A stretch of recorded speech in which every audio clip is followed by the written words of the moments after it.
So there's a video that's making the rounds today, and it's what appears to be a Freudian slip from Kamala Harris. Now, Kamala Harris is one of the most power-hungry people I've ever seen, ever. Maybe second only to Hillary Clinton. She was not really, she was somebody who worked really, really hard to secure that vice president slot, doing literally anything in her power to do so. So she's pretty scary.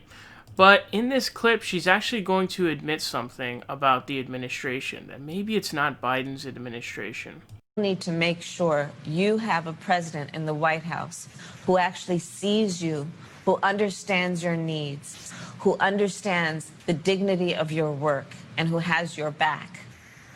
A Harris administration, together with Joe Biden as the president of the United States, the Biden-Harris administration will have provide access to $100 billion in low-interest loans and investments for minority business owners. We will provide $15,000. Now, what you guys just saw there, obviously, is Kamala Harris with the Freudian slip saying, hey, the Harris administration with Joe Biden. So, obviously, there's a lot of speculation and a lot of worries that Joe Biden is not the one who's going to be leading the presidency, even though he's going to be elected president. And here there's either two explanations, or there may be three or more. One of those is that she's so power hungry, she's so thirsty for power, that she's dreaming about it being a Harris administration. She can't stop thinking about it. And, there may be a mix of different questions or different explanations. Maybe she's thinking about how Joe Biden has a high chance of dying in office, and who's going to take that slot? It's going to be me. Maybe she's thinking about that. Maybe she's thinking about how she's the real one who's running the show, because Joe Biden is cognitively disabled, and therefore she's going to be the one who's actually leading the way. Now, what the Republicans are trying to paint is that she's at the helm of it, and the reason why they're doing that is because they think that it's a good strategy to put fear into Americans that the leftists are taking over and all this kind of garbage. It's not going to work. That's not going to work. At this point, the Trump administration can do almost nothing. There might be something small out there, a little nugget out there that they could try to do that will actually make an impact on this election. I don't know what it is yet. I don't see what it's going to be. I have no idea what it's going to be. But Kamala Harris is definitely the most frightening person in politics right now. And the reason is because, not only because she's really power hungry, but even more importantly than that, she's actually willing to shapeshift.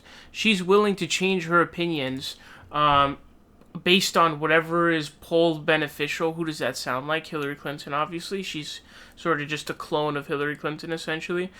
She'll change her opinions based on what the polls are, whatever's going to help her win elections. Now she's all about, pot legalization, when in 2014 she was laughing about the idea. It's hilarious. I mean, she is such a liar. She is such a sociopathic liar. It's absolutely insane. This woman is a lunatic. And so it's really scary. And what's even scarier is she kind of got elected president without having to win anything. Because remember, her campaign was so garbage, she had to drop out before Iowa, because after having a surge up to 15 after the media was bumping her up, and she had that one moment against Joe Biden, well, what happened? She dipped to 3 points, 4 points, like 4 points in the polls and national averages. She was polling under Andrew Yang, or around Andrew Yang towards the end. So she was forced to drop out.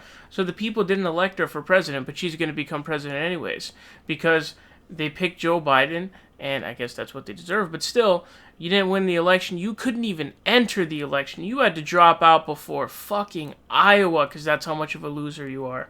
But somehow, yet, here you are in this position.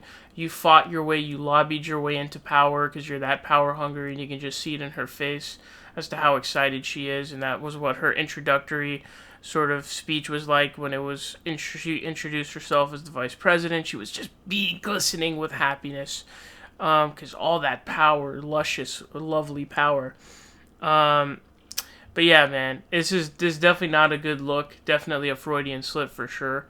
But it's a pretty devastating situation, to be quite frank with you. I did not see this coming.